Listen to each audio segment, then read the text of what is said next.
Hello cousin, let me show you how I make my super easy meat and spaghetti. I make a big batch of this because my family loves this plate and they always ask for seconds and some the next day. I'm going to start with the spaghetti. I'm going to bring some water in a pot to a simmer and I'm going to add in 2 teaspoons of salt and I'm also going to add in 2 teaspoons of oil. Yes, I add oil to my spaghetti water.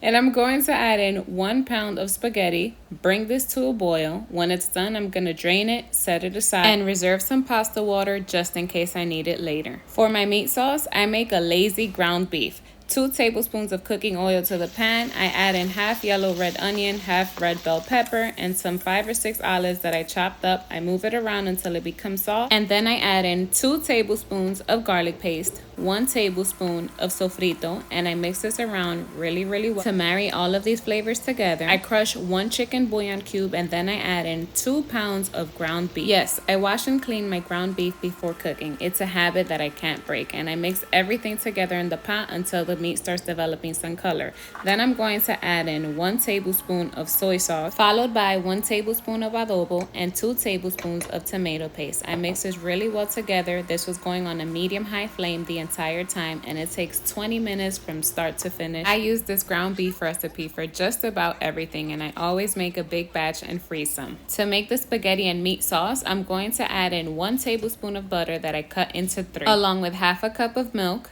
And I'm going to combine this together until the butter melts. Once melted, I'm going to add in 2 tablespoons of white sugar. I know this is controversial, but it's not spaghetti and meat sauce if there's no sugar involved. Then I add a tablespoon of black pepper for the extra kick, and then the drained spaghetti, and give this a really good mix to combine all the ingredients.